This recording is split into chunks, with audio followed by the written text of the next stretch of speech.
All right, today's top failures, sand, all the ways you can screw up sand, or at least the ways that we've screwed up sand. True. So you can learn from us and avoid all of our failures from the past. All right, so number one. And number one is missing the value of the surface area that sand can bring.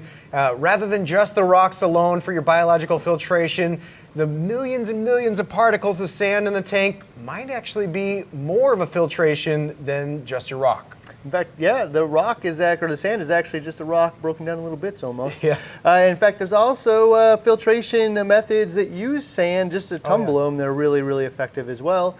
And so in this case, I just make sure that when you're thinking about your tank's total filtration, think about the fact that all the food and fish waste actually settles out in the sand where it's probably being processed by that bacteria as well. So sand just does absolutely play a beneficial role in filtering your tank. All right, this is a fail that I almost did like just the other day until someone reminded me of this. Yeah, and the mistake is not remembering that black sand, a lot of it is magnetic, in which case when you go, pull your power head off of the side of the tank and you've got black sand at the bottom, you almost will find pieces of black sand attached to the magnet. Yeah, even worse than that is your magnet cleaner. Ooh. So this stuff is essentially lava that's been ground up over a million years. And so it has whatever came out of the ground with it. Some of it may have little bits of metal in it. Probably reef safe because it's been sitting in the ocean for millennia, leaching off whatever was going to leach. Right. But when I go down to the bottom of the tank, it may suck up a little piece of that into the magnet cleaner and then scratch the hell out of my tank. And another big mistake is the sand that looks the best rarely is. Yeah, and I would call this one a mistake of thinking that even though small grain sand looks really awesome and it's like the beach, down on the ocean, it blows around all over the place and it's hard to keep in one spot.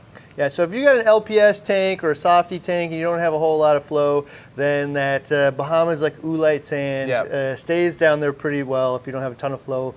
Looks the best in my opinion. Oh yeah. Also the smaller particles tend to not capture as much of the waste down there. So it is a right tool, right job, but for most people who have mixed tanks or SPS tanks where there's super high flow in there, it will not stay put, it will cloud up the water and you'll always be moving it around.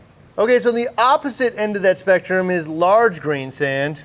Yeah, and that's mistake number 3. And you want the sand to stay in place, so you use large grain sand, but that comes with its own set of problems. Yeah, so one of them is that it doesn't move, so coralline algae grows all over it, and so your white sand just becomes purple sand over time. And that's one of the things actually I was warned about the black sand as well. It has big, big particles in some of it, like the Hawaiian bag, and it will just turn purple over time. Another one is it captures all kinds of waste. Yeah, it's way harder to vacuum. I mean, you think about that python and sucking up the gunk and stuff. So those larger particles still don't like to move with water flow coming out, which means more gunk and larger particles and spaces for gunk to get down to the bottom. It means you have to clean deeper with this.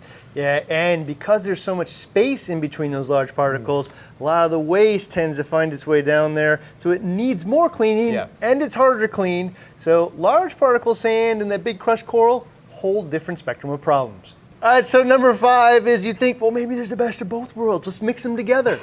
No, mistake. They're both going to follow the same properties that we just said. The large grain sand's going to stay in place. The small grain sand's going to blow away, leaving you with this kind of patchwork of small and large, which might be cool, but for some doesn't fit the bill. Yeah, so it just really, really, really won't work the way that you thought it would in most cases, but it will at least give you coverage on the bottom where the large particles stay in place and you'll get little dunes of the small particle sand. So if coverage is the only goal, then it will work. If you want it to stay incorporated, get ready to mix.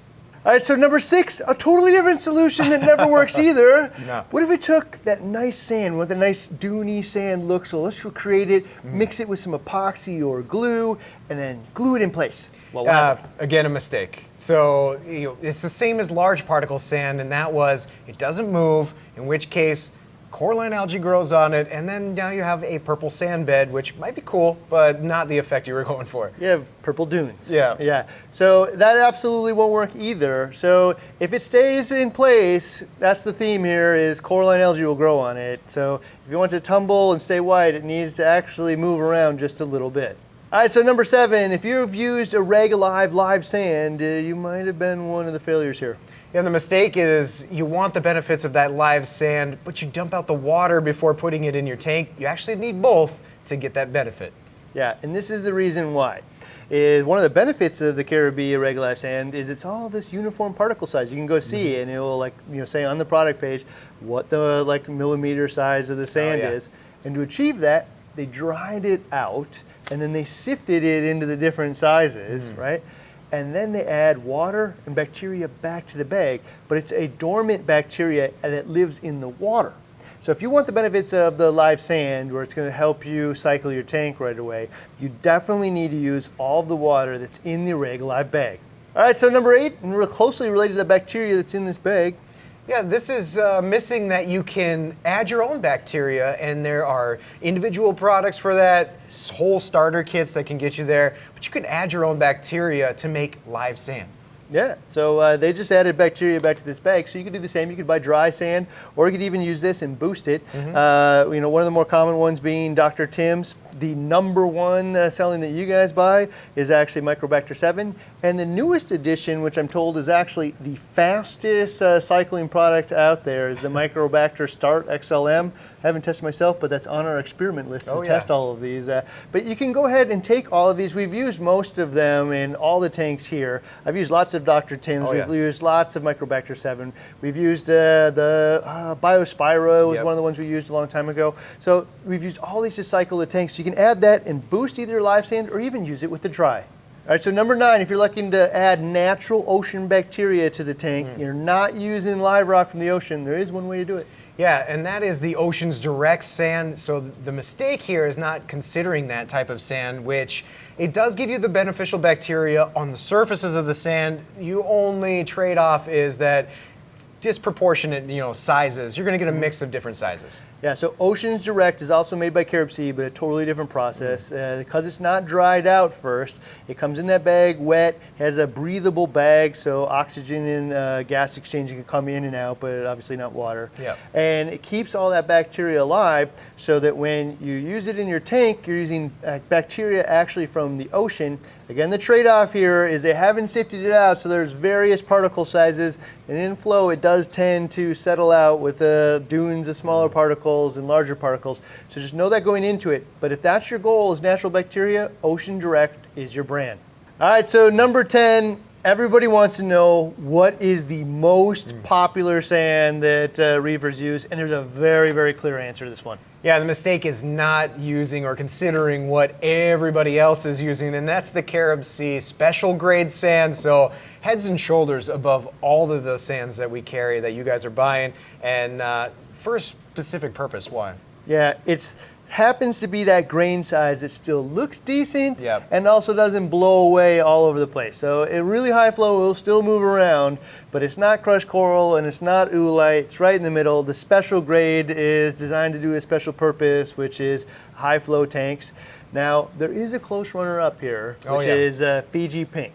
Fine grain sand though. Yeah, so Fiji Pink is somewhere between this and oolite sand, blows away around a lot more, but it has these little pink quartz crystals in it. Yeah, that's true. And so actually what they do is they sift out all of it into that uniform size, and then they add the pink quartz crystals back. So it doesn't, I've never seen a beach that had that to begin with. Right.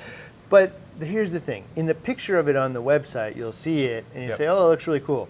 In the tank, you really don't see it unless you go looking for it with a microscope. So in most cases, the special grade serves a better purpose for most reefers. Number 11 has kind of been a revelation for me in the last few years, and I'm sticking to it. Yeah, and the mistake is actively making the decision to not clean the sand when you see what's in the sand too, especially when you stir it up. So if you didn't know any better and you didn't clean your sand, so be it. Yeah. But once somebody tells you that the sand is where all of this stuff collects in the tank, and that if you want to prove it, go to the corner of your tank and stir it up and watch all the brown crud come out, and then think, oh, I'm just going to leave it in there. It's probably bad news. Over time, eventually it'll collect up and pollute the tank, especially if a rogue power head falls down and then sprays it all up and all those pollutants get instantly released into the tank. Just really, really bad news. So in most cases, especially with those 1-inch thick sand beds, just a really good idea to clean it. You can pick how you want to clean it, but just not cleaning it for years is a really bad idea. If you want to do just little patches of it every time you do a water change, that's fine. One of the best ways I've seen is use one of the water changers from Python, either just the hose that goes into a bucket or the no spill, no clean one. But you can use the valve or even just pinch the cord to slowly change the amount of flow and how the sand tumbles inside there. And you can get all that gunk out of your tank and down the drain. All right, so number 12 is a debate that happens on my Facebook page every single day, and I still just don't know the answer to. Yeah, mistake is, for those of you not considering the value of no sand at all. And for me, this is one near and dear to my heart because, SPS dominated systems, want tons of flow. I don't want to deal with sand, so I could either choose crushed coral, that's harder to clean, harder to maintenance, or something that speaks to me, no sand at all. So let's just get rid of the argument that sand looks better. It's true. It's true. So without that, though, the sand just blows around, it's no good, and it just collects crap in the tank. Yeah. So if I can put power heads on the bottom of the tank and flush it out and keep all that stuff so my filtration removes it, there's no question this tank is going to end up being more stable in the end. It's going to have less pollutants in it, and I think it's going to have higher success rates because of that. Now, this is all like in a little bit of a debate, and you're going to find out through all of the failures today and all the different discussions. This is just a judgment call for yourself. But no sand on the bottom or bare bottom tanks absolutely has value of keeping the tank cleaner, keeping the pollutants out of the tank, and actually doing it in a much easier fashion. Okay, so that said, bare bottoms may be better in some ways, but they also come with challenges, and you should know about them ahead of time. And so that leads to the mistake of not realizing that a bare bottom tank typically takes longer to cycle. I mean, we just talked about it in one of the first ones where, there's more surface area with sand, there's more place for beneficial bacteria to grow and populate and, build their colonies. When you remove that, you have less surface area to get that done, which inherently just takes longer to cycle. So I will share that when the WWC team, Josh specifically, told us, yeah, the first year of a bare bottom tank is actually harder, but after that, it's way easier to keep clean.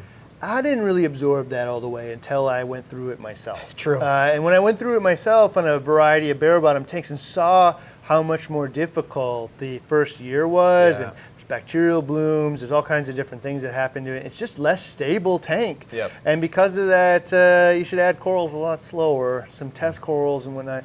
But I also have experienced the opposite, which is that it is more stable after that first year. Yep. But you should go into it knowing that that first year is less stable. You're building up that bacteria on the rock and other filtration in the tank, and it just isn't easy because you don't have all those tens of millions of little salt or sand particles down the bottom of the tank.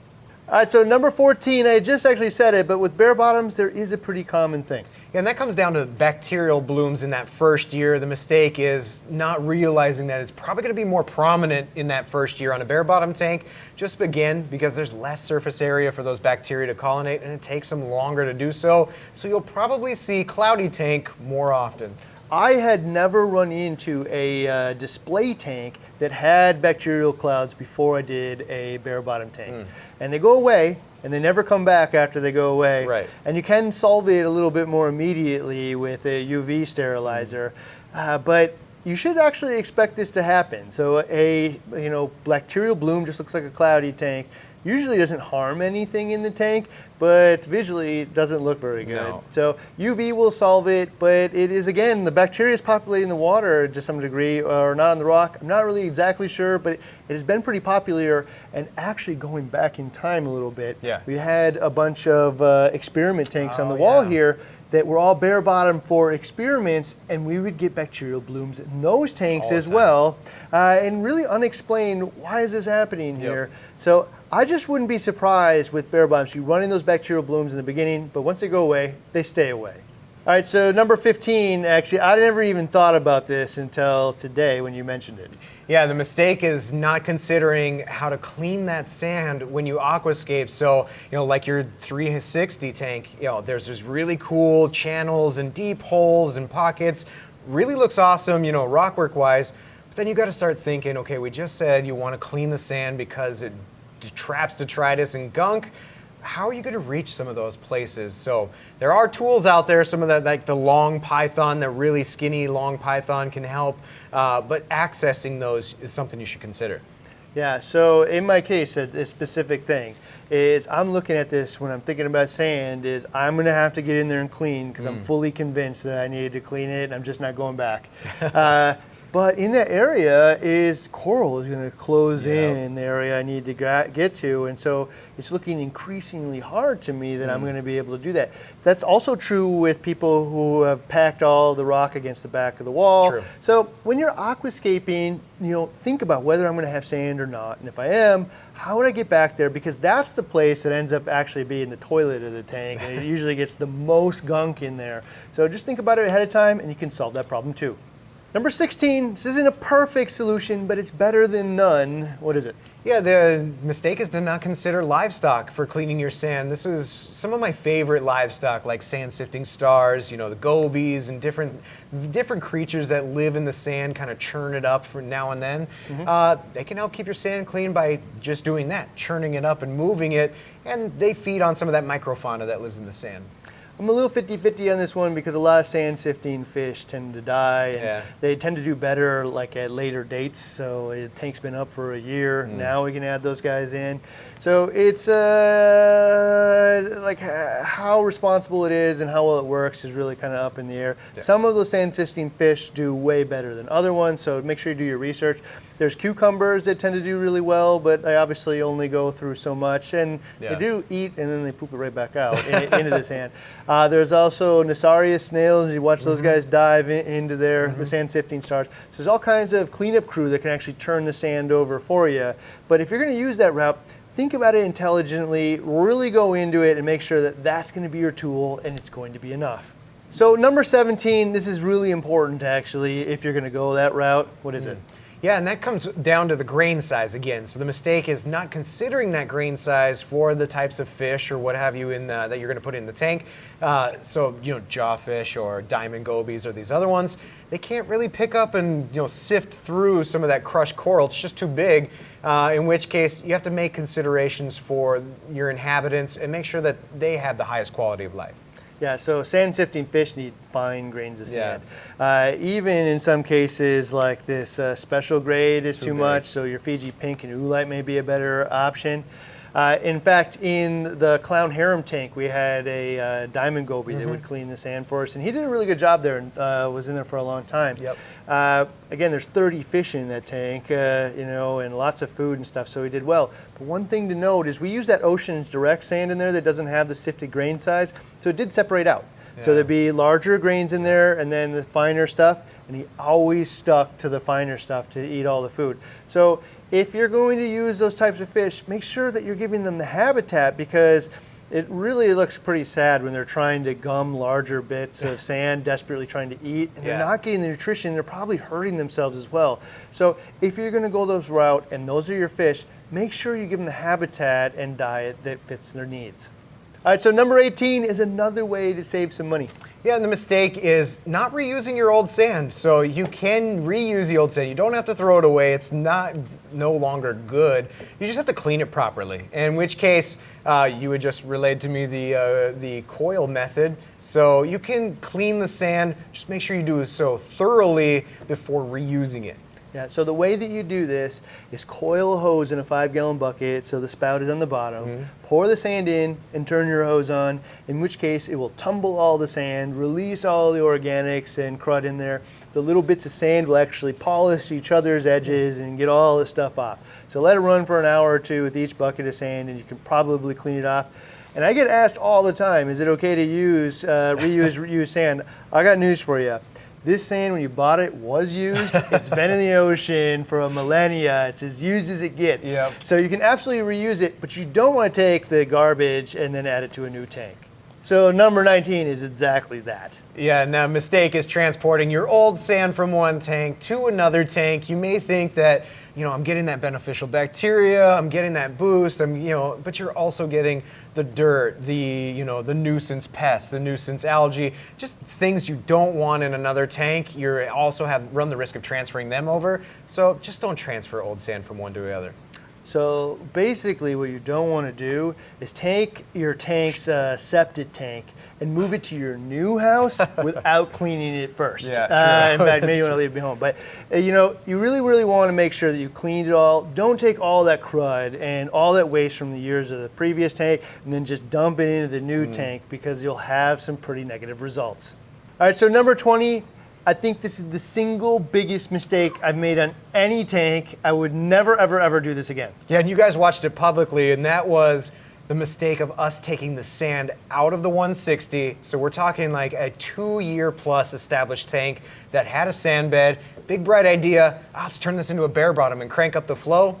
Major destabilizing event, and it showed. Yeah, so you might be hearing all the benefits of bare bottom versus sand. I got higher flow, I can get all the crud out of the tank, blah, blah, blah. I wish I had done that. Doesn't matter. Stick with the decision you already made. You got sand in there, work around the sand. Don't pull it out. I can't really tell you exactly why it's such a destabilizing event, but I've heard it from many people. I've experienced it myself. You don't have to be one of these people.